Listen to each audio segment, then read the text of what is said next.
Hello, and welcome to What on Earth, the podcast in the Environmental Investigation Agency, or EIA. Last month, our ocean campaigners headed off to Busan in South Korea for what was expected to be the fifth and final session of the UN's Intergovernmental Negotiating Committee, or INC5 for short, to agree a legally binding global plastics treaty. Unfortunately, things didn't go as hoped, and we instead came away from the talks deeply concerned about the process and worried it had been effectively hijacked by the vested interests of the global plastics and petrochemical industries, and of course the countries aligned with them. So where do we go from here? I'm Paul Newman, EIA's Senior Press and Communications Officer, and for today's episode I'm joined by our Ocean Campaign Leader Christina Dixon and Ocean Campaigner Kean-Hammerson to bring us up to date on what happened at INC5 and to talk about what the next steps in pursuit of a global treaty might be. Chris, Jacob, welcome and thanks for taking the time to join us. Hi Paul. Hi Paul. Chris, perhaps you could start us off by telling us what you were expecting at the talks in Busan and ultimately, I guess, what went wrong there.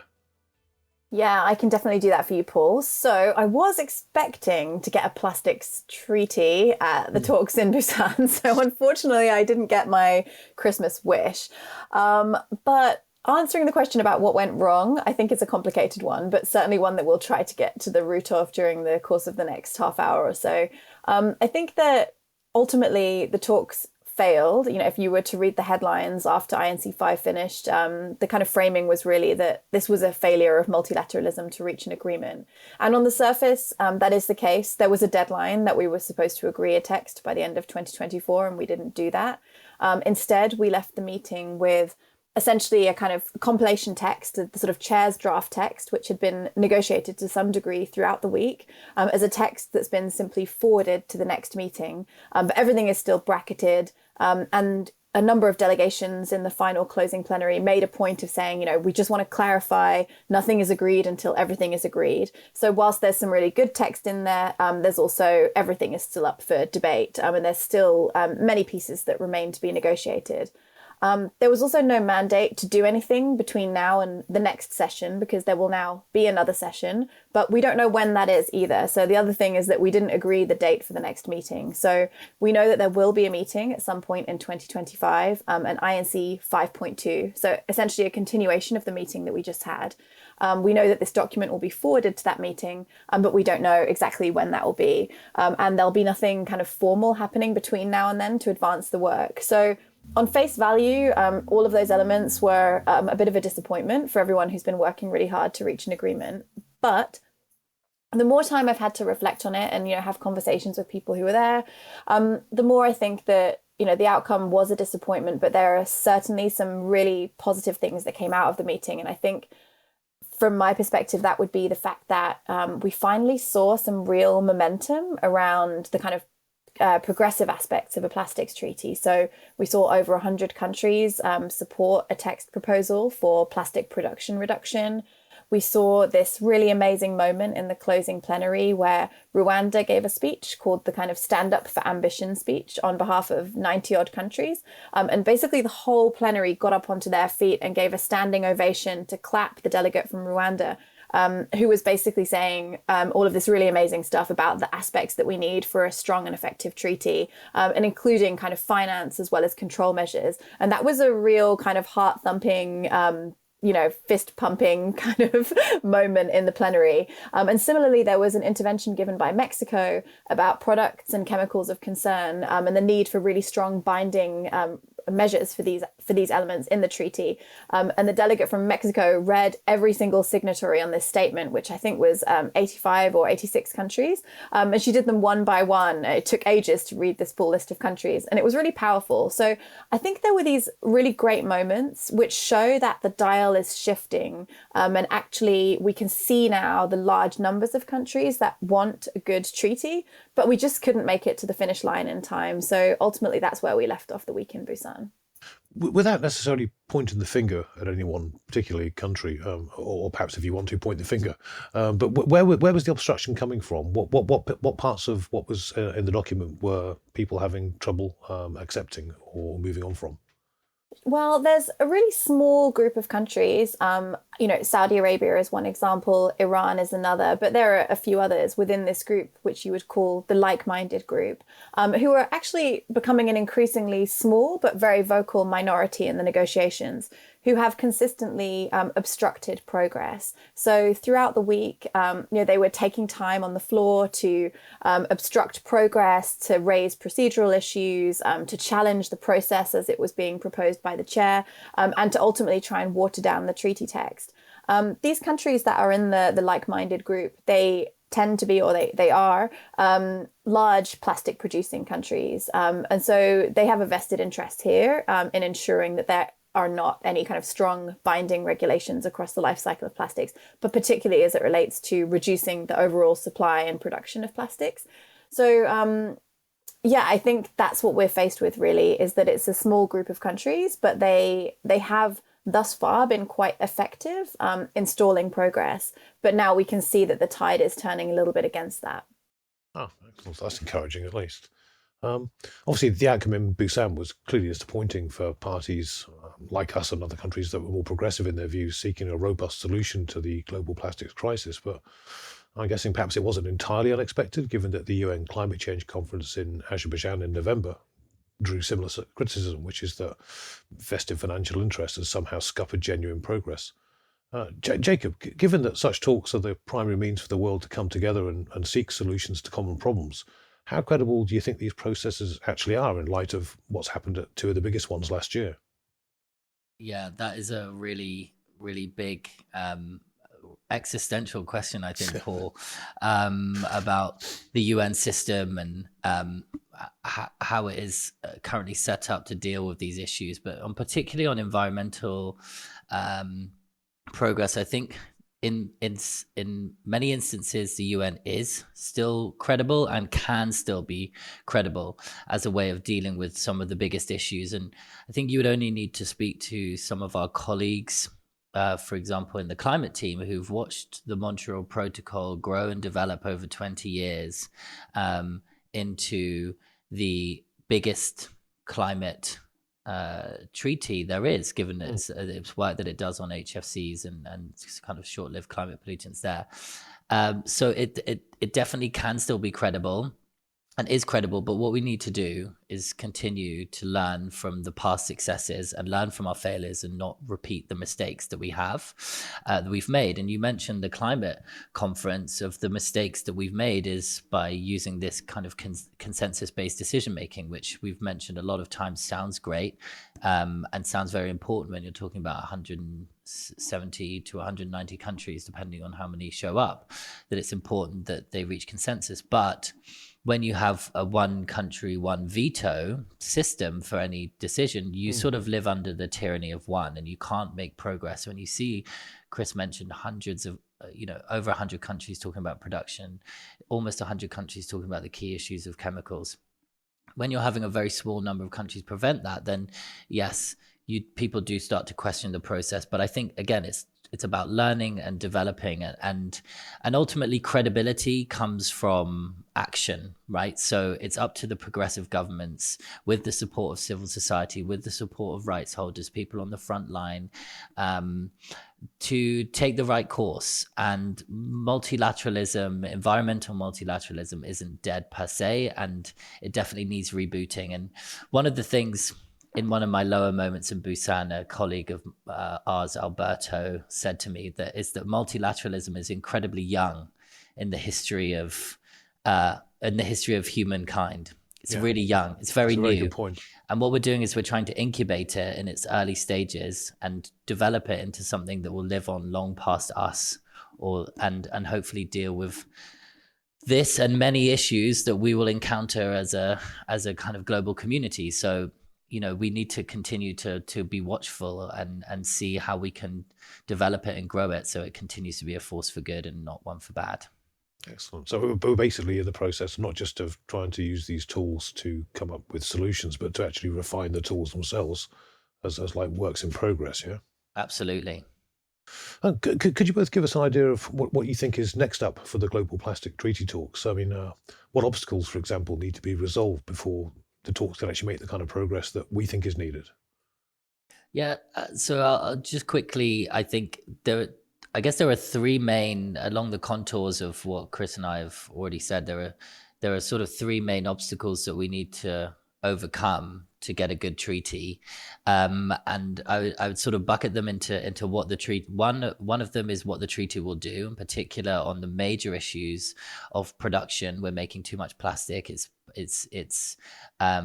fueling the climate crisis. It's fueling, inequalities. It's impacting us. All these reasons why we need a treaty is that we need to make and use less plastic, and also the toxic chemicals that are included in them. So we need to resolve this issue, because by ignoring it, it's not going to go away, and we have the opportunity to do it now. One, we won't go away, we won't stop talking about it, but also the issue will not go away unless we address it head on. The second one is overcoming the obstacle of decision making. Like I said earlier, we are in a situation where we're allowing the treaty talks to continue under a tyranny of one or few, and not progress on a basis of we are allowed to talk and discuss and develop proposals about how we would take on these big challenges as a global community. And finally, we really need to overcome the issue of observer participation and access. One of the major things that happened at INC 5 was that during the discussions, they went to informals, which are not the kind of formal negotiating sessions. But there's nothing to say that observers can't go to informals. But the decision was taken to keep observers or those who aren't part of member states out. This is a real issue, an issue because observer participation is fundamental and crucial to good outcomes. It's bad for low capacity governments. It's bad for all sorts of reasons, and it sets a really bad precedent. And I think we need to really look at that and continue to talk about how that was not a good way to try and seal a treaty, and it wasn't a good way to try and come to a decision in Busan. And that's one of the things that people start to question credibility about, like we spoke about before, when we don't do this. So we really need to solve that. We need to start off on a better footing whenever it is that we resume INC 5 or the next session, because that is a real challenge we'll need to overcome now and into the future. Yeah, I guess because transparency and independent scrutiny of a process are very important in terms of the credibility of whatever comes out the other end, aren't they? Yeah, definitely. And I think I would add something as well to what Jacob said, which were all, points that I totally agree with. We also have this challenge where we seem to be, we are inching closer towards having a treaty text. But for some of the topics where we don't have alignment, the ones that Jacob alluded to, and we have sort of the production, we have products and chemicals, and we have finance, these kind of three topics, they became the most complicated ones to negotiate around at INC 5. And that was the kind of topics that were sent to these informals. And I don't see how we can really make meaningful progress unless we can advance on those topics specifically. And some of the most powerful moments of INC 5, they took place in press conferences, in plenary. So really big energy in these kind of public settings, but then we're not seeing that translate into the negotiating floor. So we're seeing we've seen proposals that are really good, for example, on production be put forward. But then when it goes into the informal negotiating setting, it's just the countries sitting around and repeating their same position that they already hold. So how can we break that deadlock? And I think that the chair is really going to need to look at what kind of process solutions there are. Some of the progressive countries are going to need to really think about, how do we actually overcome an impasse where you have a group of countries on one side with a strong held belief here and a small but not insignificant group on this side with a completely polar opposing view. And the current modalities of the negotiations don't seem to be facilitating breaking through that impasse. So, there was no real meaningful movement towards a kind of package. We were expecting some sort of package to be negotiated, and countries were trying to move those pieces in the corridors. But at the end of the week, there wasn't really a package on the table. And previous INCs have ended with big debates, big huddles on the plenary floor, trying to nut out the specifics of a package to end that meeting. And we didn't see that. And so whether that's bringing ministers to the next meeting to try and seal the deal, or whether it's having a vote, there needs to be something to overcome these procedural obstacles, in my view. Do you think one of the factors might be, and I hate to oversimplify it, if I am, feel free to slap me down, but is it that one side wants the treaty because they see the desperate straits that the environment is in and human health and all the knock-on effects that will be addressed by a plastics treaty, but the other country, it's not that they've got the other countries, it's not that they've got, if you like, a better plan. They want to just carry on making money. I'm assuming that's, boil it right down to the core. Is that what the difference is? Like one side has a vested financial interest and the other side wants to make progress. I wouldn't say that that's overly simplistic, because at its core, it's like you have some countries, some communities are extremely invested and very concerned about the planetary emergency we find ourselves in, and finding solutions that benefit people and planet at some point become more important than profit. And there are others which are driven more by a profit mentality and sort of, if we've got profit, we'll figure everything else out, and profit comes at all costs. I don't know. Yeah, I don't know if I've got a more sort of intellectual response to that, because actually sometimes the simplest analysis is the most accurate one. But I don't know, Jacob, what do you think? No, I'd agree. I think when if you tried to boil it down to the fundamental issue, is that I would say that a lot of countries want to deal with the issue of plastics, and there's a small number of countries that want to continue to make plastics. I would say there's obviously grey, and the world, we live in the grey when everything's not so black and white, and there are countries that want to sit down and negotiate and figure out how to deal with the issue, because it is complex, and plastics are part of our everyday lives. For better or for worse, mostly for worse, right? But it's a difficult issue, and a lot of countries in that grey area want to negotiate and want to figure out a real, genuine solution that works for everyone. And the issue is we're simply not being allowed to do that in an appropriate way. So, but when it comes down to it, that's the binary issue, yes, and we're preventing everyone from living in the grey zone where we can figure out a solution rather than just the black and white. Given both of you are very familiar with the INC process now, probably intimately so, given you've been involved with it since before it even started. What likely scenarios do you foresee this year? I know you mentioned, Chris, earlier on we might get an INC 5.2. I mean, I hope they call it INC 6 because it'll be easier for me to hashtag. But if we do get a 6-session talks, is there any guarantee that we won't wind up in the same impasse? Going into that, will there be any mechanisms or anything you can see that will ensure that we actually end up with something this time?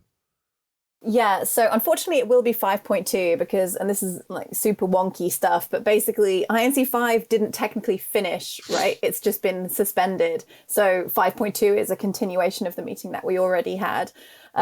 There's lots of rumors about where it might be, ranging from the locations that I'm excited about to some less so, but we don't actually know yet. But hopefully it'll be in the first half of the year, so that we can capture and retain some of that momentum that we had from INC 5. I think the longer it goes into the year, and the fact that there's no kind of formal processes happening intersessionally to kind of keep the energy going, that becomes a bit of a risk to the process. So there will be another meeting, and hopefully that will be the meeting where we can gavel a treaty text and then start moving forward to ratification, etc.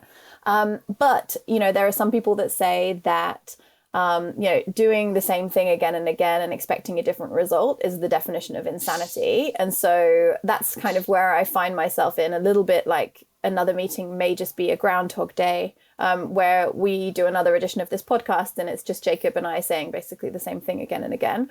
And I really hope that's not the case. So from my perspective, and I think this is a view shared by many at this stage, is that we really need to see something that will change the dynamic fundamentally, to break that deadlock that I was talking about. Otherwise, we just have another meeting where we end up with no outcome again. So, what are the different scenarios that could play out? So we could end 5.2 with no agreement again, and we just suspend it. We could have multiple more sessions of INCs. There were other agreements like BBNJ, the Ocean Treaty, which I think was over 20 years. They just couldn't reach agreement. It just kept going on and on and on. I don't think anybody wants that. No. I mean, I hope nobody wants that. I would say we haven't got the time either, have we? Yeah, we haven't got the time. I don't think anyone's got the money. And the planet certainly does not have the time. So I think that that's a scenario that's possible, but hopefully not the one that we'll end up with. So then what? Do we have a vote? It's possible that countries start to explore voting to force an outcome and basically force a decision on areas where there's no agreement. Voting has been avoided for a number of reasons, but particularly because of how things went at the meeting in Paris, where there was a big kind of explosion, not literal, but kind of metaphorical, around procedural issues, which blew up the negotiations for several days. And it's kind of one of the reasons what happened in Paris and the time that was lost there is actually one of the reasons that we're in the position we're in now. And so because of how Paris went, people have been really reluctant to open this Pandora's box of process and rules of procedure again. But the failure to deal with rules of procedure at the first INC is actually essentially, if you could sort of, I don't know, navel gaze how we ended up where we are, that's kind of the root of where we are now. So that is one option, to look at a vote. There's also this idea, which there is a kind of legal precedent for, of those countries which would number at this stage over 100, the kind of progressive countries, those that are supporting production provisions, those that supported the Stand Up for Ambition statement that Rwanda made in plenary. Those countries just get together and say, do you know what? This treaty negotiating process within the UN system is not working for us. So we're going to take this outside of the UN system and create a convention, a treaty, but outside of the UN system. There are other treaties like CITES, which exist in that kind of space as well. So they are a treaty between countries, but they're not within the formal UN system. So that could be a treaty that has a high number of countries in it, and it has progressive elements, but because of what's in there, it won't have everybody in it. And I think for the first time at INC5, I started to hear people talk quite seriously about that idea of those countries who want to do something effective, just actually saying, we're fed up of this deadlock. We don't want a weak treaty. It's better to have no treaty than a weak treaty. I think we'd rather just take this outside, have something with strong control measures, have something with strong non-party trade provisions in it, and we can still make an impact on plastic pollution as this group of progressive countries. The downside being that it won't cover everybody, and there will be countries that sit outside of that who are able to continue doing whatever they want because they won't be governed by this instrument. So, and also to kind of initiate a new process, when it happened in another setting to do with landmines, I think it took a year for them to basically create that new treaty outside of the UN process. So it would then mean that we extend this timeline further still, but it would mean that we're getting further towards an agreement that's actually meaningful, so could be worth the investment of time. The other option is that we agree to a treaty that's weak, basically, that we find ourselves trapped in this cycle, this deadlock. But actually at INC5, there was a lot of progress made on a number of provisions outside of the ones that I mentioned before. So, good discussions on some of the kind of downstream aspects, around waste management, around remediation of plastics in the marine environment, those kind of things. So it could be possible, actually, even on product design, there was some kind of broad agreement. So it could be that countries just say, do you know what, the best treaty we're going to get is going to be one that agrees on these other elements, and we'll try and build in the foundations to tackle some of these bigger issues at a later date. And I think that's a potentially likely scenario, although I really hope it's not the way that we go, because from the perspective of EIA and many other organizations and rights holders that we collaborate with in this space, and also many progressive countries, that's just simply not good enough.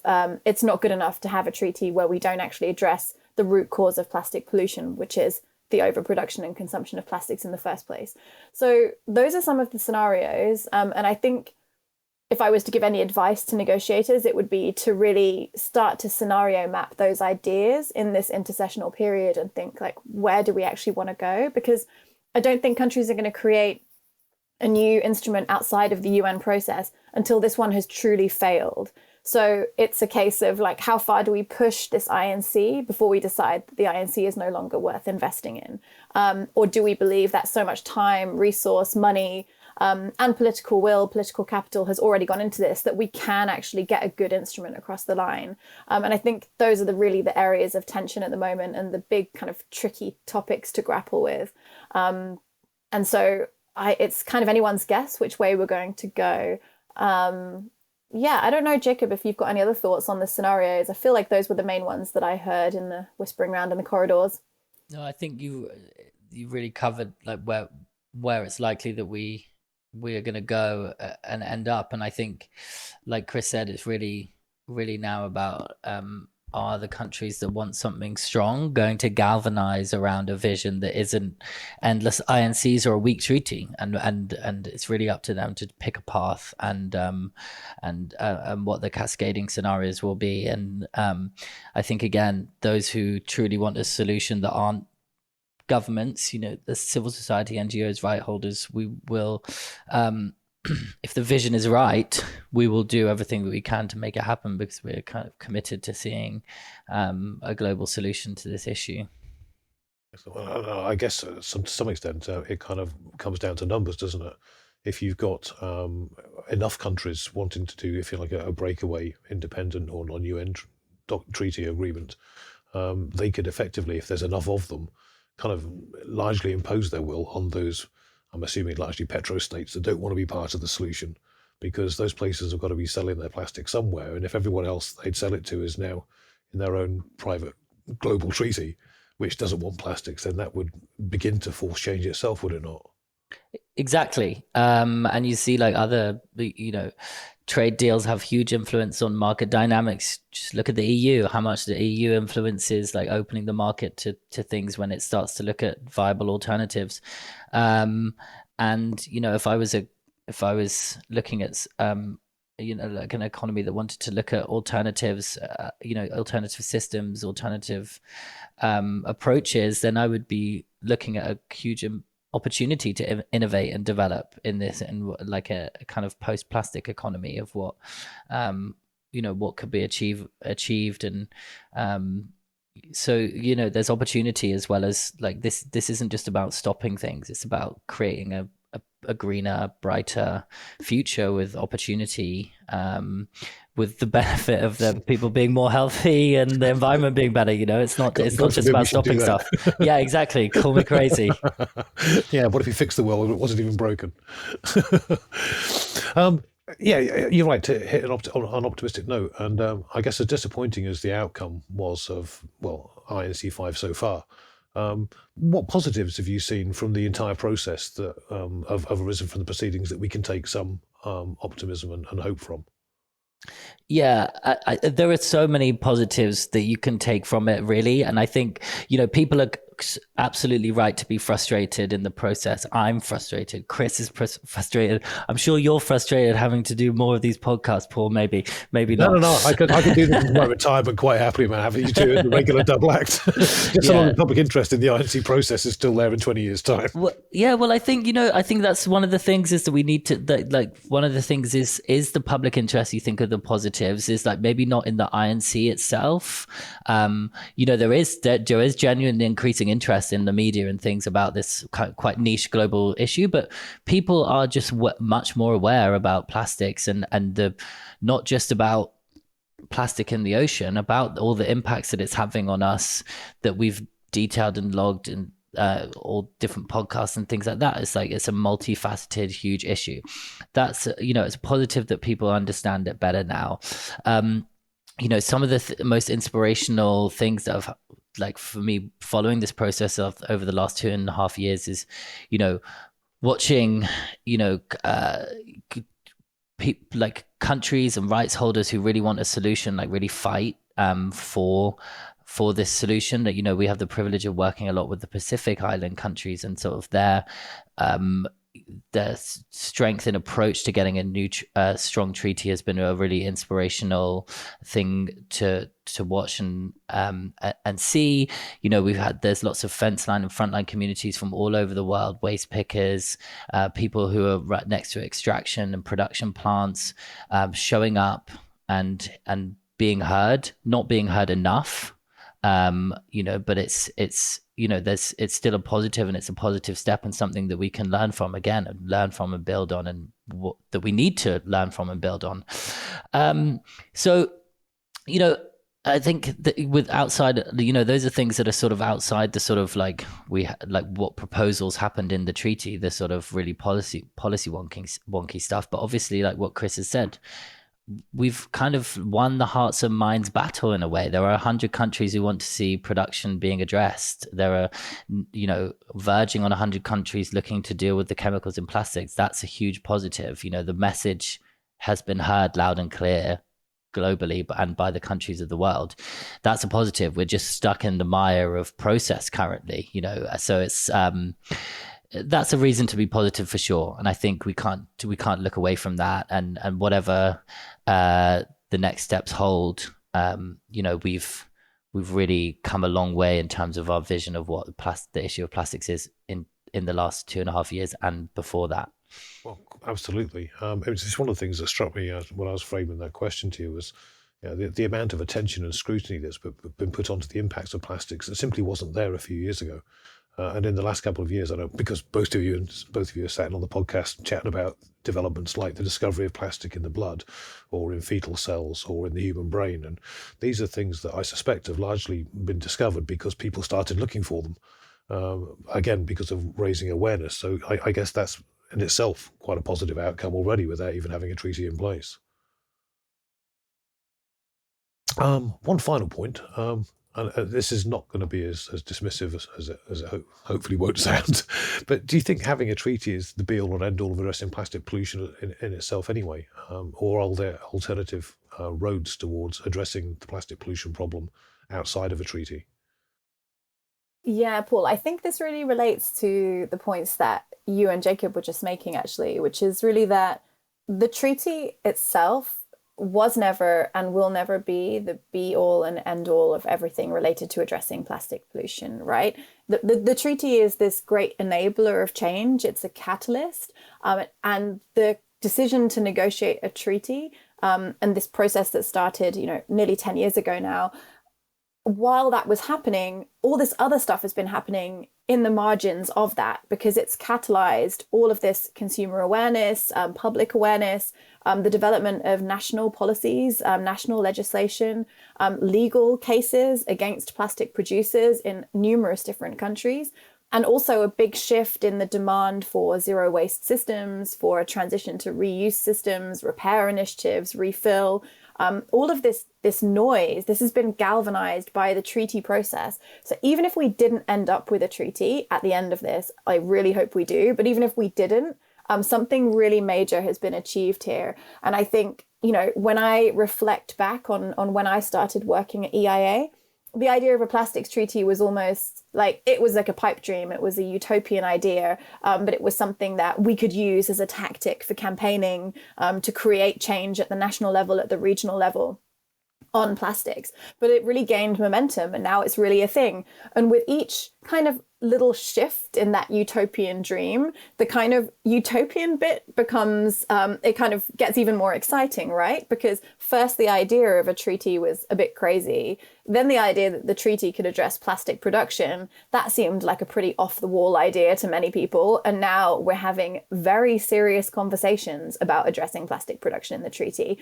People thought I was a bit bananas for being really interested in reuse, but there is now text on reuse, the idea of creating systems for reuse within the treaty right now. So I think, it's given us an opportunity to keep dreaming big, but also grounded in reality. As the ground is shifting around us, we see, major global economies coming to the table here and talking seriously about, what does a kind of post-plastics future look like? How can we create the systems to reduce production and consumption? What is a genuinely sustainable future for how we want to interact with, products in the environment, in our homes? Like, what does safe products look like? And all of that conversation has been catalyzed by this treaty process. So I think it's really important to keep striving for an ambitious and effective treaty. But I also think it's really important to take a step back and see what we've achieved in this movement, seeing how the dial has shifted, the different countries that were, I would have called them blockers 2 years ago, who are now in the negotiating room trying to broker those deals. They've seen the power of what's possible, and they've also seen the pressure that's on them to land something meaningful. So I think, about your question, so that's just me kind of like freewheeling a bit about how excited I am about what's happened over the last couple of years in plastics policy. Wow. But I think like the question is like, what are the alternatives? Well, the alternatives are happening right now, right? You know, we can see companies trying to shift, but they do need that regulatory impetus to really level the playing field and have kind of big scale system change. But we are seeing companies, you know, in large numbers demanding that change, which is not where they were even, you know, 3 or 4 years ago. We have huge numbers of consumers demanding change. We have, you know, grassroots systems being implemented in different countries, different communities, where people are just creating the change and not waiting for legislation to make it happen. So systems and solutions are possible now. National legislation, regional policy, that's all possible now. But we know that we do need the treaty to really create the full system change, to ensure that companies are universally accountable for the same set of rules at the global level. These common global rules, they are critical, because the constant failure to meet these voluntary commitments is demonstration of that. And the fact that companies are saying we need common global rules means that the alternatives, they exist, but they're not quite good enough. So that was a really long-winded answer. Sorry, Paul. I just get really excited about this. That's fine. You enthuse that. Yeah, but that's like, I think that's what I have to say really, is that, you know, it's not the be all and end all. It's the enabler of change. But some of that change is already happening whilst we do this. So we're not just waiting for the treaty to be signed and then we'll kick into action. Action is now. Yeah, no, I think you're absolutely right to be that positive as well, because it's a reminder to natural pessimists and grumps like myself that just because one particular process has had a hitch in it doesn't mean the whole thing's fallen apart. Exactly. There's a lot more to be excited about. The fact we're even here, this close to it, as you said, something that was like a blue sky ambition just a couple of 3 years ago, is massively encouraging. Jacob, what about you? Well, I was kind of reflecting as kind of Chris was kind of re-inspiring me there as to sort of, you know, like, you know, what is the treaty the be all and end all, and do we have any alternatives? And I think, yeah, Chris is so right. The alternatives are there; they're being done. We just need them to be done on a bigger scale, and you know, just without you know, rehashing what Chris has said. Because she covered everything so well, is I would just say what the treaty has also done, and like Chris mentioned, the movement is like, you know, since I've been working on this, the amazing people that we get to work with, particularly in the civil society and rights holders coalition, and how we have all pushed and fought so hard for this treaty over time, and all grown and you know, developed with one another. You know, one of our colleagues really recently received like the New Zealand Order of Merit, and, you know, things like that. It's an amazing thing to have watched, you know, the movement that was there before, no doubt, but continue to grow and develop together and continue to fight harder than ever to get solutions to plastic in the treaty, in our individual countries, you know, with like, you know, how to get companies to change, how to do things locally at the grassroots level. And it's a really inspiring, amazing thing to be a part of. It's a real absolute pleasure. And I think, you know, the more we continue to do that and show our strength and take it to the global level, they just won't be able to ignore us. And they can't ignore us because we're here. We you know, they haven't been able to ignore us yet, and they won't be able to anymore. And we're not going anywhere. Exactly. Excellent. Well, Chris, Jacob, thank you so much for joining us again today. And I generally look forward to having you back in the very near future, I hope, to tell us what to expect at 5.2. Thanks, Paul. Thanks, Paul. If you've enjoyed listening to this podcast, please watch this space for future episodes, and do check out our website at eia-international.org to find out more about our work. Thanks for joining us. Have a happy and peaceful new year, and wherever you are out there, stay safe.